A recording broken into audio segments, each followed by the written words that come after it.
Man, this book was a lot.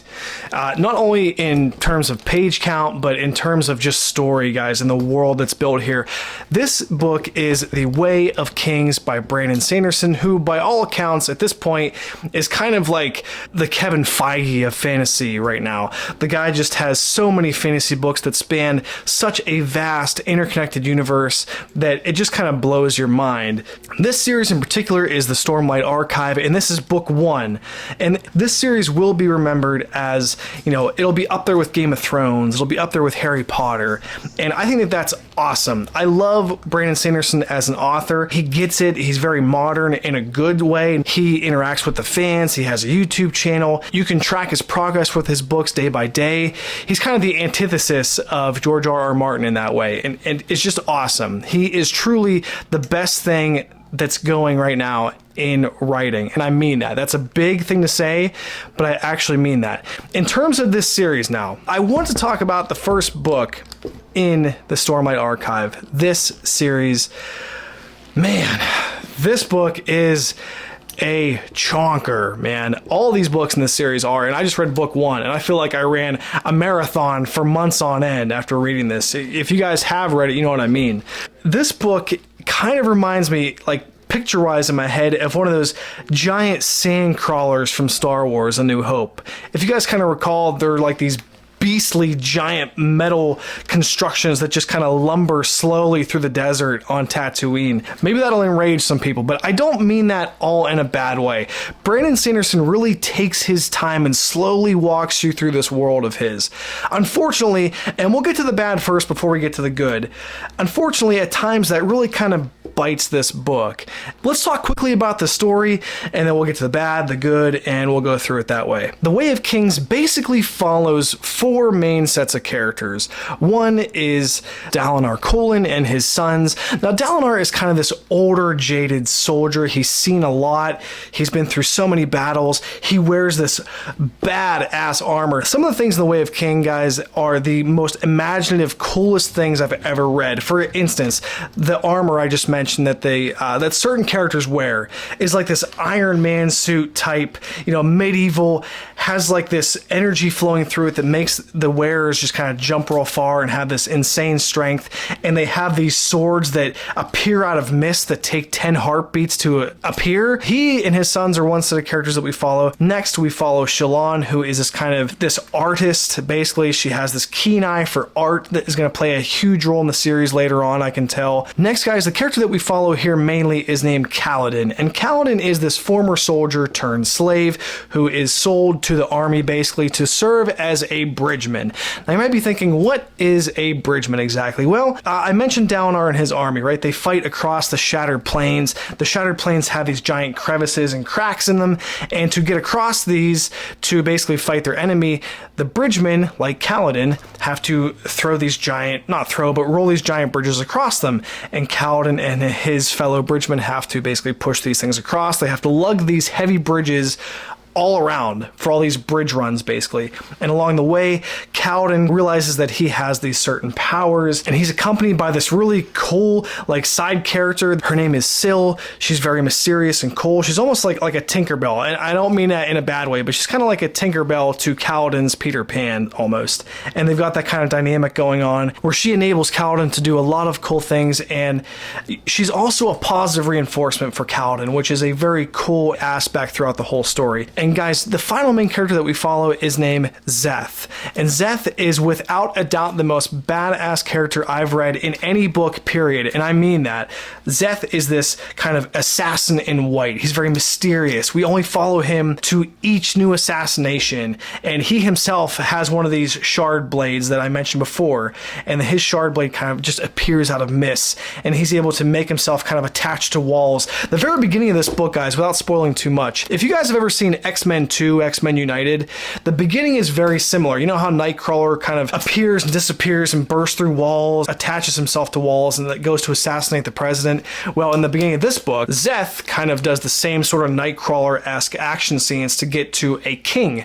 He assassinates this king, and so begin all of the events of The Way of Kings. I mentioned right off the top, the book is slow at times.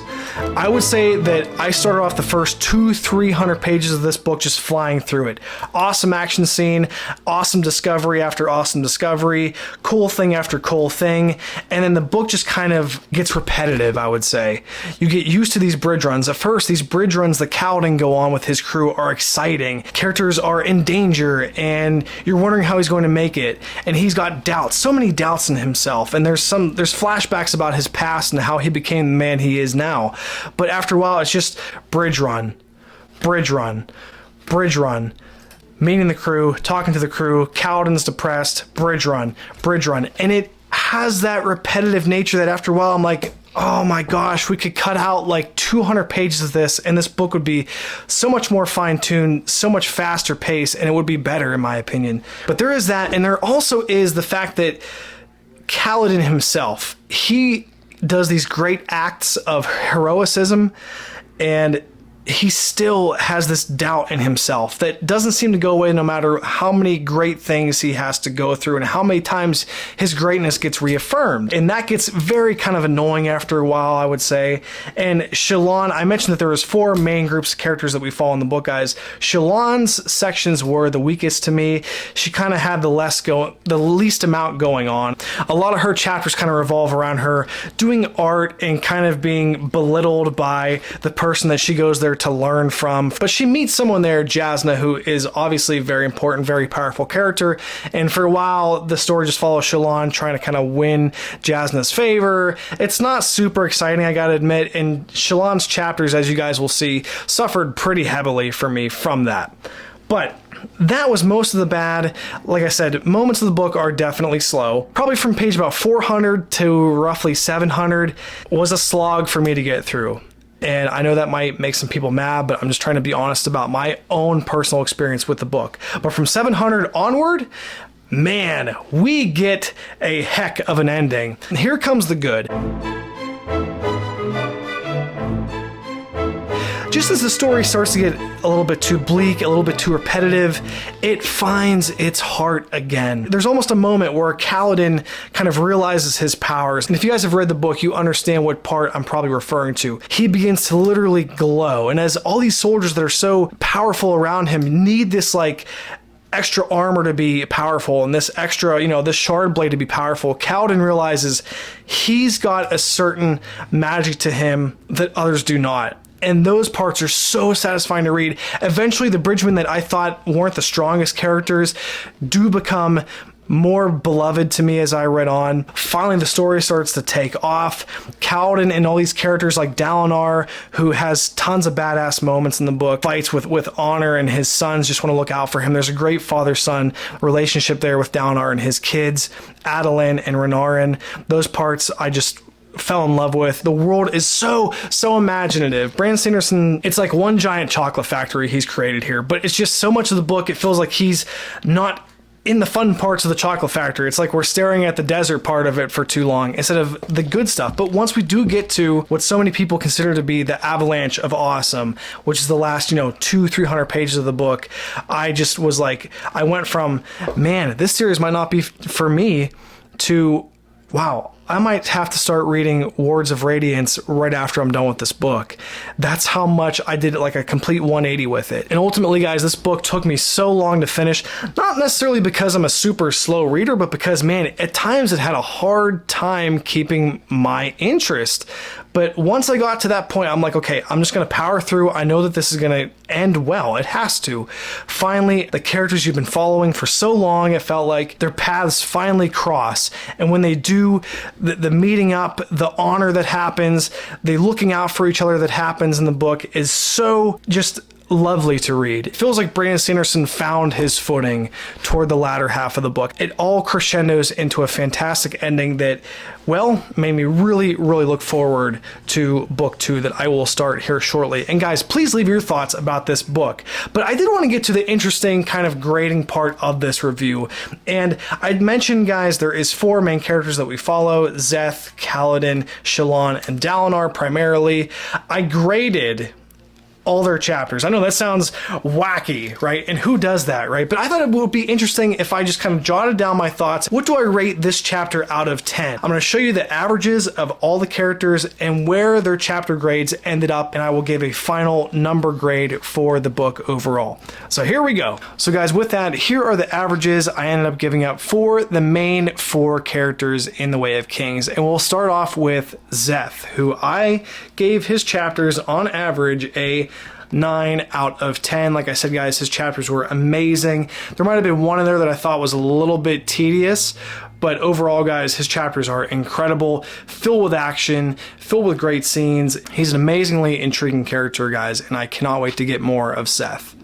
Next up, guys, we have Kaladin, whose chapters average overall an 8 out of 10. Like I said, guys, even with all those moments that were slower, I still think Kaladin is a fantastic character who goes through such a emotionally, distraught confidence period that he ends up regaining that is so satisfying to read toward the end. I loved Kaladin and his chapters and what they eventually amounted to. Next up, guys, I'm giving Dalinar's chapters overall an 8 out of 10. Like I said, really cool scenes with him, especially the dream flashback scenes that he has. And the thing that he does at the end to help out Kaladin is unbelievable. I will never forget that scene and the selflessness that he displayed in that. Dalinar, fantastic story, fantastic chapters, loved his scenes. He gets a very, very solid 8 out of 10.